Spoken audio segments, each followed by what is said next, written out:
In a quiet valley wrapped in golden dust, there lived a donkey named Dio. He was not the fastest animal, nor the strongest, nor the most beautiful. But Dio believed he had something even greater. He believed kindness was a superpower. Every morning before the sun had fully climbed the hills, Dio was already at work.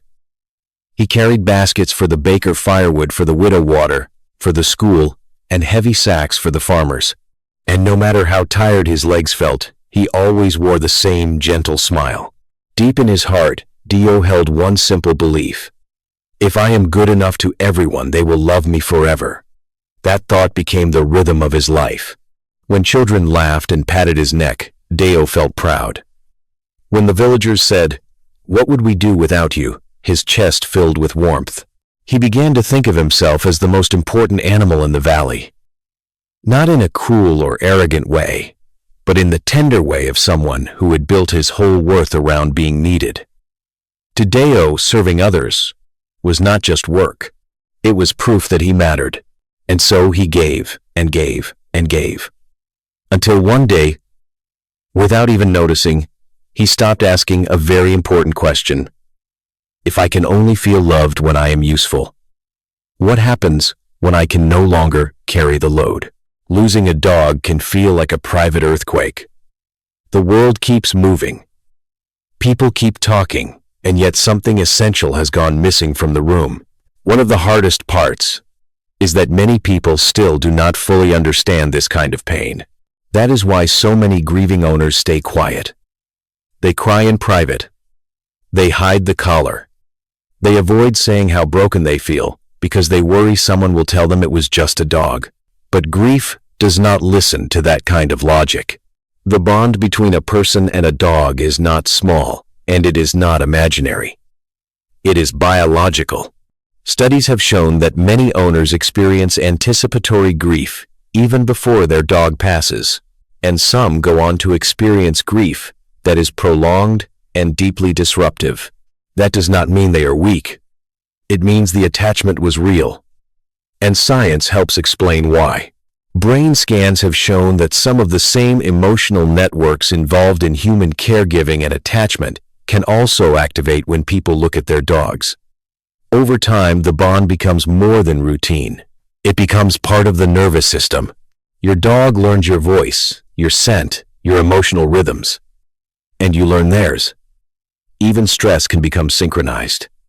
In a very real way, you stop being separate lives and start becoming a shared emotional world. So when that dog is gone, of course the grief feels enormous. You are not only missing a companion, you are grieving a daily presence that shaped your body, your habits, your home, and your sense of safety. That is why the pain can feel so deep, so physical, so confusing. And maybe that is the most comforting truth of all. Your grief is not excessive. It is proportional to the love. It is the honest cost of having been someone's whole world and letting them become part of yours. One of the most comforting truths science offers is this: dogs likely do not spend their final hours fearing death the way humans imagine it. They do not sit in dread wondering about tomorrow. Dogs live much closer to the present.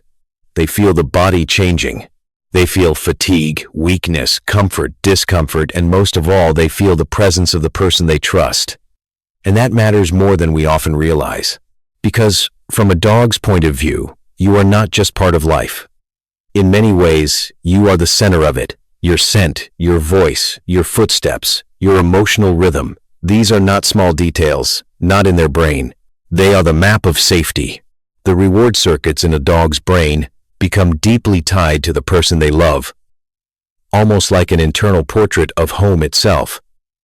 So, in their final days, while we may be overwhelmed by the idea of losing them, your dog is more likely focused on something much simpler and more profound.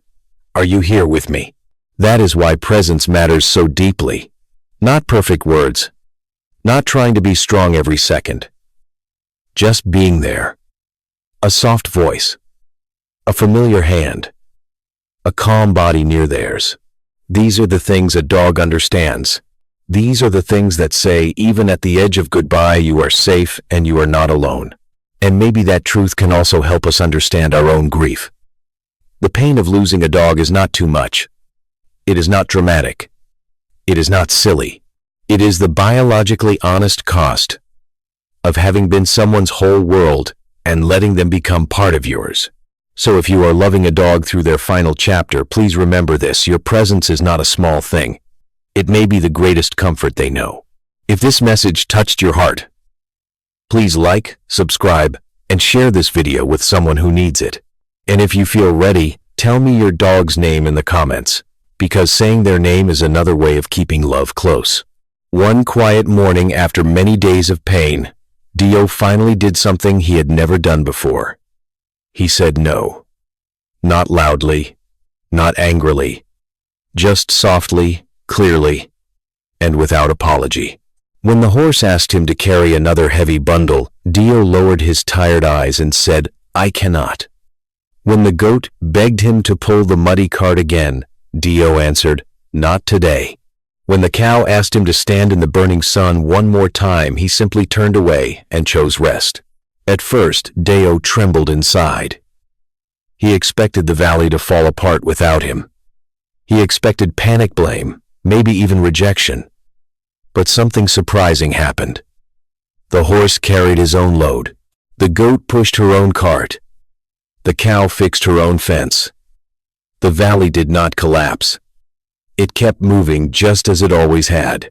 And there, in that painful silence, Dio discovered a truth that changed his life. They had never truly needed him. They had only needed someone who did not know how to refuse. That truth hurt at first, but then it healed him. For the first time, Dio ate his own meal while it was still warm. He slept before the moon rose high. He stood in the grass with nothing on his back and felt the wind touch a body that was finally allowed to belong to itself. Day by day, his strength returned, and with it came something even greater than praise, peace. Because Dio finally learned that kindness is beautiful, but kindness without boundaries becomes sacrifice. And love that depends on your suffering is not love at all. If this story spoke to your heart, please like, subscribe, and share it with someone who needs this reminder today. At first, Dio expected the valley to grow angry with him, but something far stranger happened. When he stopped saying yes to everything, the horse no longer spoke to him like a tool. The goat no longer tossed requests at his feet, as if his time belonged to everyone else. Even the cow, who once barely noticed his tired eyes, began to lower her voice when she spoke to him. It was not because Dio had become harder. It was because he had become solid. For the first time, the others could feel that his kindness was no longer something they could endlessly take from. It had shape now. It had edges. It had dignity. And Dio began to understand a truth that changed his heart forever.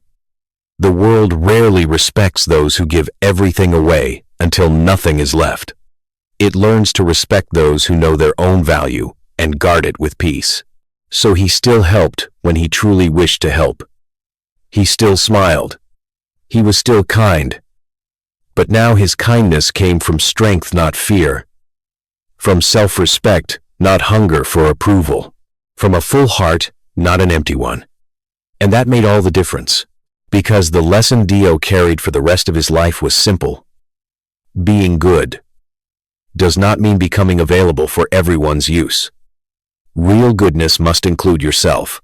If this story touched your heart, please like, subscribe, and share it with someone who needs this reminder today.